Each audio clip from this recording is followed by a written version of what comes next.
Welcome to Retro Rottie. You may have seen our recent video on plans to turn the attic into a retro tech paradise corner. What you probably don't know yet is that I'm someone who goes through phases of being obsessed with tidy cable management every so often, and sometimes with labeling every cable with tags furnished with specially printed labels. Yes, I'm basically Sheldon, but living with a Rottweiler.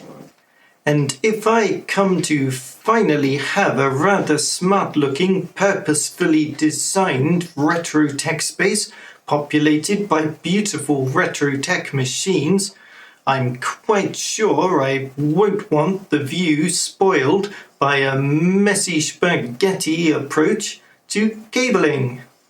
Something else you would have found out about me eventually, if not today, I have always been fascinated by magnets, anything that uses magnets. I guess love of cable management plus love of magnets equals magnetic cable management. Is that an official equation they teach at Oxford? I don't know, but I have quite a long history of using magnets to what I think is good effect in keeping my main desk acceptably tidy. It wasn't until I was heading up and down the ladder while preparing to make episode 1 of the attic renovation video that I spotted something, a real source of inspiration for my cable management solutions when I finally progressed to that stage of making the retro tech paradise corner up there. You may have noticed if you watched our first attic project video that there's not many metallic surfaces up there. That's right. I will, of course, add some metal wherever I want to attach these cable management arches, any other forms of magnetic cable management, or anything else relying on magnets.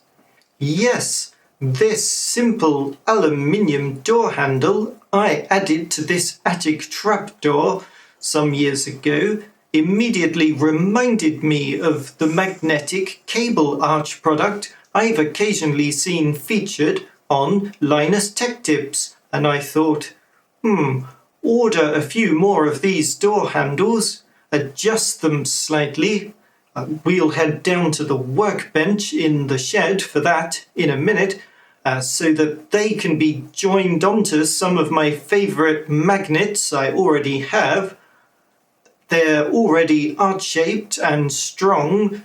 What more do I need to make my own magnetic cable arches for my future retro tech paradise corner?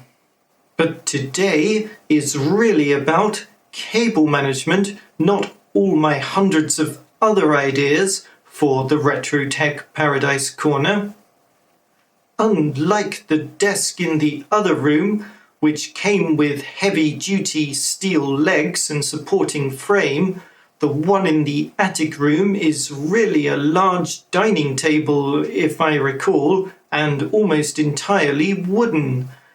But when I come to manage a significant volume of cables, I will simply screw steel strips discreetly where I need them, e.g., to the inside faces of the legs and along the underside of the desktop, just like I did to the rear half of the underside of my other desk for maximum magnet management flexibility.